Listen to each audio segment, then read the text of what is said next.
Assalamualaikum warahmatullahi wabarakatuh. Perkenalkan, nama saya Nurul Aulia Widyastuti dengan NIM B300100-169 dari Prodi Ekonomi Pembangunan kelas D dari Fakultas Ekonomi dan Bisnis Universitas Muhammadiyah Surakarta. Jadi di sini saya akan menjelaskan tentang produk KPWN saya, yaitu sebuah video penjelasan tentang pemerataan pembangunan, dan topik yang saya pilih adalah mengimplementasikan keadilan sosial, di mana keadilan sosial ini belum seimbang dengan pemerataan pembangunan di Indonesia. Karena di dalam produk saya ini, saya mengambil sebuah perbandingan atau perbedaan dari kota ke desa, yaitu Tawangmangu dan Solo. Jadi sebelum ke videonya, saya akan membacakan tentang isu-isu atau topik-topik yang berkaitan dengan pemerataan pembangunan. Yang pertama, apa sih pemerataan pembangunan itu?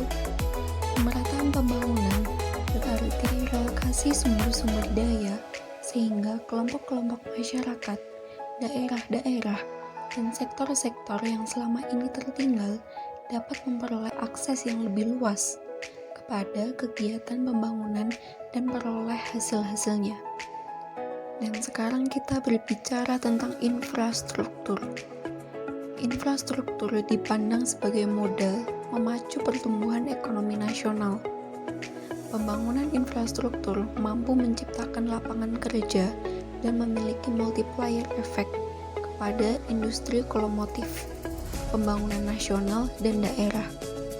Pembangunan infrastruktur yang dilakukan secara masif dan menyebar di berbagai wilayah merupakan bentuk dari regional growth strategy, utamanya dalam mengatasi masalah pembangunan, yaitu kemiskinan dan kesenjangan, sekaligus sebuah bentuk investasi dalam meningkatkan produktivitas dan daya saing.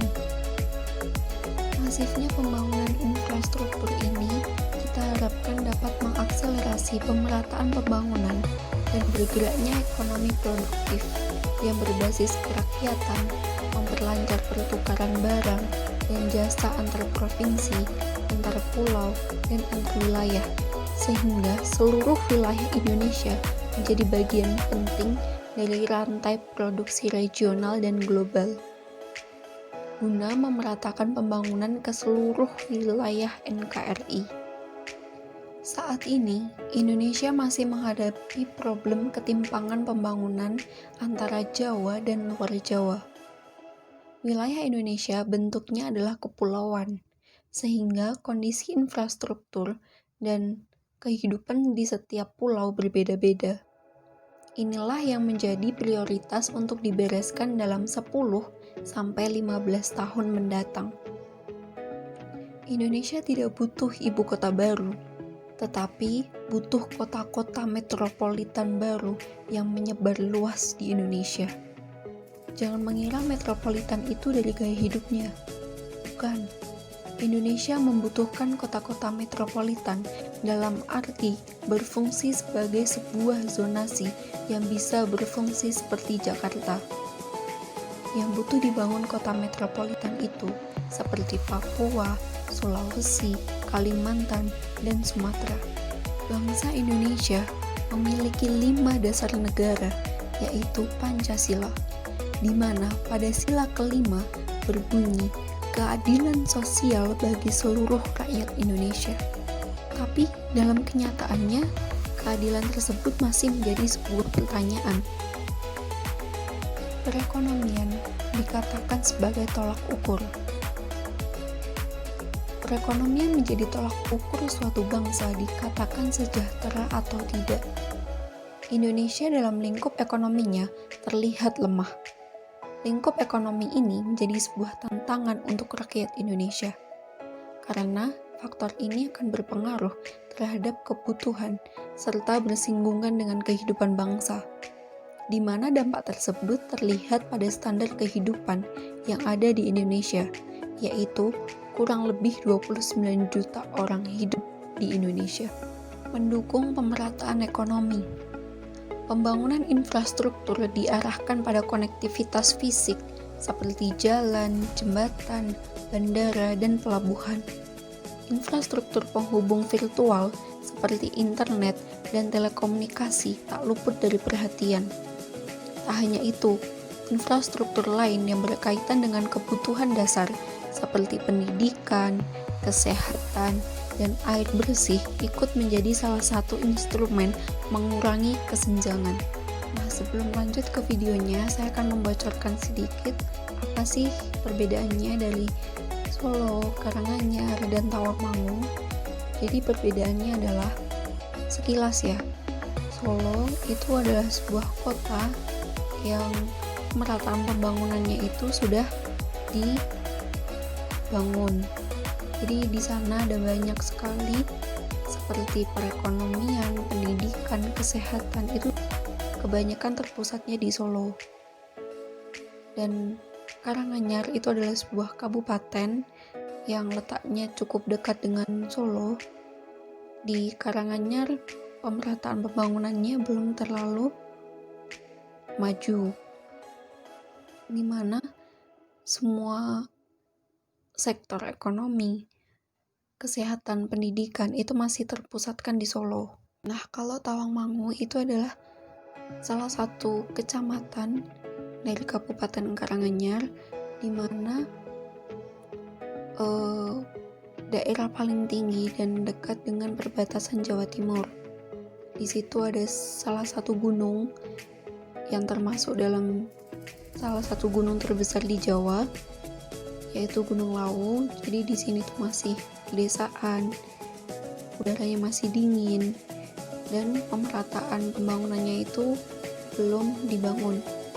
Jadi semua sektor ekonomi, pendidikan, kesehatan itu larinya itu masih ke Kabupaten Karanganyar, masih ke Solo.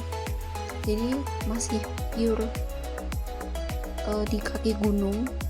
Jadi tidak ada pembangunan yang besar di sini.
Jadi kita udah sama-sama lihat perbandingannya dari Surakarta, Karanganyar, dan juga Tawangmangu.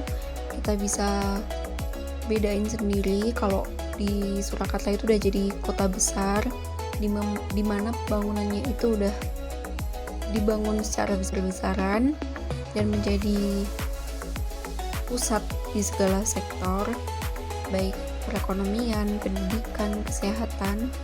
Dan untuk Kabupaten Karanganyar itu masih berada di bawahnya Surakarta, apalagi Tawangmangu masih sangat pedesaan dan belum ada pembangunan, hanya dijadikan sebagai sektor wisata yang maju. Cukup sekian presentasi produk saya tadi, kurang lebihnya mohon dimaafkan. Wassalamualaikum warahmatullahi wabarakatuh.